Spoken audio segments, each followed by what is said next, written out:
கொண்டு ஓடி ஓடி வருகிறாளே ஒரு பெண்மணி. அந்த நங்கைக்கு இந்த மாலையை வரவேற்பு மாலையாக அணிவித்து அழைத்து கொண்டு வா. இந்த மாதிரிலாம் மோசம் பண்றிய நியாயமா? என்னடா நான் தாய் இருந்தா கூட இருந்தாலும் இந்த மாதிரிலாம் மோசம் பண்ணாதானே? காலங்காலமான கூடவே இருக்கிறேன். எனக்கு மோசம் பண்ணுவது தெரியாது, எனக்கு ஏமாற்றுவது தெரியாது. இருந்தாலும் நேரடியாக கேட்கிறேன். தேவைப்பட்ட அடிப்பேன் புதைப்பேன். இப்ப நான் மட்டும் என்னதான் பண்ணுகிறேன்? இப்ப நான் பண்ண நேரடி தானே கேட்டுக்கிறேன். இந்த பூவோடு சேர்ந்த நார மணக்க தானே செய்யும். ஆமா, காலங்காலமா நானும் கூட தானே இருக்கிறேன். ஆமா, இது வரைக்கும் என் பிறந்த நாளுக்கு கூட ஒரு 10 ரூபாய் கொடுத்துருப்பியா? எங்கிருந்தோ வரவா அவளுக்கு புகழ் மாலை. எனக்கு இந்த மாலை கிடையாது. ஊர்ல இருந்து ஒத்த நேரம் மதியானத்தால ஓடி போட்டான்.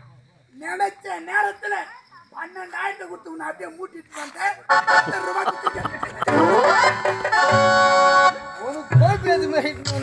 சரி, இந்த பெண்மணி என்ற போற வரைக்கும் உனக்கு ஒரு மாலை வேண்டுமா? இதை நீ அணிவிக்க கூடாது.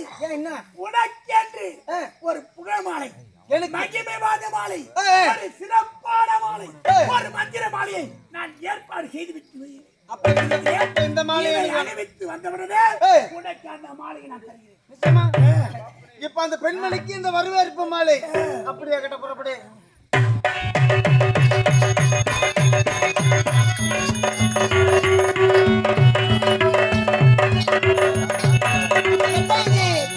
அந்த சீடர் சென்றவன் இதுவரை காணவில்லையே. அந்த குருமகனிடம் உரைத்திருப்பாரா? எனக்கு அழைப்பு கொடுப்பாரா? அந்த முனிவரை பார்க்க முடியுமா? அவளோடு பேசத்தான் முடியுமா? ஒன்றுமே புரியவில்லையே. சென்றவன் இதுவரை காணவில்லையே. என்னோட குருமகனை நீங்க சென்று சந்திக்கணும். ஆமா, என்னோட குருமகனை சந்திக்க வேண்டும் என்றால் இந்த வரவேற்பு மாலையை அணிந்து கொண்டுதான் சந்திக்க வேண்டும். அப்படியா? என்னுடைய மகிமை உனக்கு தெரிந்து விட்டது. உன்னுடைய மகானுக்கு என்னை பத்தி தெரியாது. அதனால சென்றால் தானே தெரியும். அதனால வர பெண்ணுக்கு புகழோடு மாலையை கொடுத்து வரவேற்பு மாலை எனக்கு கொடுத்து இருக்கின்றார். அவரை பார்க்க வேண்டும் என்றால் அந்த மலர் மாலை அணிந்து கொண்டுதான் பார்க்க முடியும். மாலை அணிந்து கொண்டுதான் செல்ல வேண்டும். சாதாவே பார்க்க முடியாது. ஆமா, அப்படி ஏதாவது மாலை போட்டு போய் பார்க்கணும் அவரை. அவ்வளவுதானே.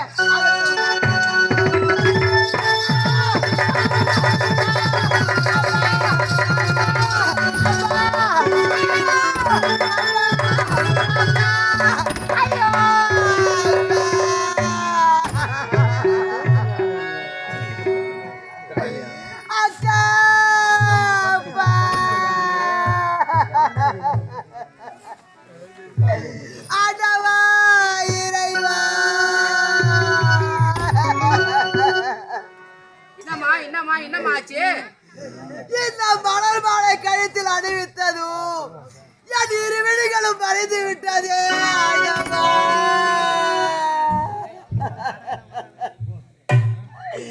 அந்த முனிவரை பார்க்க முடியாதா?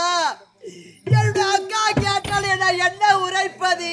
மாப்பிள்ளை பார்க்க வேண்டும் என்று ஓட்டமா ஓடி வந்தேனே. பார்க்க முடியாத இரு விழிகளும் மறைந்து விட்டது.